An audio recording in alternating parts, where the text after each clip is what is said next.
ಅನುಗ್ರಹದಿಂದ ತಾಲೂಕಿನಲ್ಲಿ ಉತ್ತಮ ಮಳೆ ಆಗ್ತದೆ. ಅದು ನಮಗೆ ಬಹಳ ಅತ್ಯಂತ ಸಮಾಧಾನಕರ ಸಂತೋಷಕರ ವಿಷಯ. ಯಾಕಂದರೆ ನಾವು ಇದೆಲ್ಲ ರೈತರು, ನಾವು ರೈತ ಕುಟುಂಬಸ್ಥರು. ನಮ್ಮ ಜೀವನಾಡಿ ಅಂತಂದರೆ ನಮಗೆ ಇಲ್ಲಿ ಮಳೆ ಆದಿರ್ತಕ್ಕಂಥ ಪ್ರದೇಶ ಇರೋದ್ರಿಂದ ಈಗ ಉತ್ತಮವಾಗಿ ಮಳೆ ಬಂದಿರೋದ್ರಿಂದ ಭಾಳ ಸಂತೋಷ ಆಗಿದೆ. ಅದಕ್ಕೆ ತಕ್ಕನಾಗಿ ನಮ್ಮ ಕೃಷಿ ಇಲಾಖೆ ಅಧಿಕಾರಿಗಳು ಕೂಡ ಎಲ್ಲ ರೀತಿ ಸರ್ವಸನ್ನದ್ಧರಾಗಿ ಯಾವುದೇ ಗೊಬ್ಬರ ಮತ್ತು ಬೀಜಗಳು ಕೊರತೆ ಇಲ್ದಂಗೆ ನೋಡಿಕೊಂಡು ಅದಕ್ಕೆ ಎಲ್ಲ ರೈತರಿಗೂ ಏನೇನು ಸರ್ಕಾರದಿಂದ ಸವಲತ್ತುಗಳು ಬರಬೇಕು ಮ್ಯಾಕ್ಸಿಮಮ್ ಆಗಿ ಅದನ್ನು ಮಾಡಬೇಕಂತ ಈಗಾಗಲೇ ನಾವು ಅವ್ರಿಗೆ ಮನವರಿಕೆ ಮಾಡಿಕೊಟ್ಟಿದ್ದೀವಿ. ಈಗಾಗಲೇ ಸಭೆಗಳು ಮಾಡಿ ಅದರಂತೆ ಅವರೂ ಈಗ ಮಾಡ್ತಾ ಇದ್ದಾರೆ. ಈಗ ನೀತಿ ಸಮಿತಿ ಇರೋದ್ರಿಂದ ಸ್ವಲ್ಪ ಲೇಟ್ ಆಯಿತು, ಅದಕ್ಕೋಸ್ಕರ ಈಗಾಗಲೇ ಕಾರ್ಯಕ್ರಮ ಮಾಡ್ತೀವಿ. ಈಗ ಅತ್ಯಂತ ಸೂಕ್ತವಾದ ಸಮಯ ಅನಿಸುತ್ತೆ ಇದು ಮಾಡೋದಕ್ಕೆ.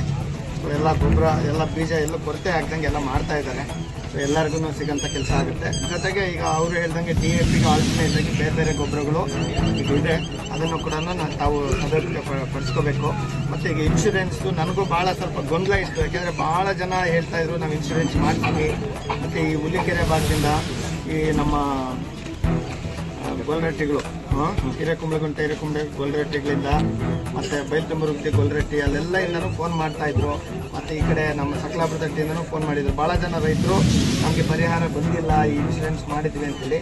ಸೊ ಅವೆಲ್ಲ ಸ್ವಲ್ಪ ಈಗ ಏನು ತಪ್ಪು ಕಲ್ಪನೆಗಳು, ತಪ್ಪು ಮಾಹಿತಿಗಳಿದ್ದಾವೆ ಈ ಫಸಲ್ ಬಿಮಾ ಯೋಜನೆ ಬಗ್ಗೆ ಎಲ್ಲ ನಾವೆಲ್ಲರೂ ಸ್ವಲ್ಪ ಇದಕ್ಕೆ ಮಾಹಿತಿ ಕೊಟ್ಟು ಸೊ ಅದು ಈಗ ಸುಮಾರು 6 ಕೋಟಿ ಚಿಲ್ಲರೆ ಬಂದಿದೆ. 6,19,00,000 ಕೇವಲ ನಮ್ಮ ಕೂಡ್ಲಿಗಿ ತಾಲೂಕಿಗೆ ಪರಿಹಾರ ರೂಪವಾಗಿ ಇನ್ಶೂರೆನ್ಸಿಂದ ಬಂದಿದೆ. ಸೊ ಎಲ್ಲ ರೈತರು ಈಗ ನನ್ನ ನೆರೆ ಆಗಲಿ, ಸದ್ಯ ದೇವ್ರ ದಯದಿಂದ ಯಾವುದೋ ಆಗೋದು ಬೇಡ, ಒಳ್ಳೆ ಮಳೆ ಬೆಳೆ ಆಗಲಿ, ಆದ್ರೂ ನಾವು ಪ್ರಾಕ್ಟಿಕಲ್ ಆಗಿರಬೇಕು. ಸೊ ಅದಕ್ಕೋಸ್ಕರ ಈ ಇನ್ಶೂರೆನ್ಸ್ ಕೂಡ ಎಲ್ಲರೂ ಮಾಡಿಸ್ಕೊಂಡು ಅದೇನು ಸರ್ಕಾರದಿಂದ ಬರ್ತಾ ಸವಲತ್ತುಗಳನ್ನ ಸದುಪಯೋಗ ಪಡಿಸ್ಕೋಬೇಕು. ಮತ್ತು ಗೊಬ್ಬರ ಕೂಡ ಅಷ್ಟೇ ಆಲ್ಟರ್ನೇಟ್ ಗೊಬ್ಬರ ಯೂಸ್ ಮಾಡಬೇಕು. ಮತ್ತು ಮುಂದಿನ ದಿನಗಳಲ್ಲಿ ಯಾವುದೇ ರೀತಿ ಕೃಷಿ ಇಲಾಖೆಯಿಂದ ತೊಂದರೆ ಆಗ್ದಂಗೆ ನೋಡ್ಕೊಳ್ಳೋದಕ್ಕೆ ನಾವು ಸದಾ ನಿಮ್ಮ ಜೊತೆಗಿರ್ತೀವಿ. ನಮಸ್ಕಾರ.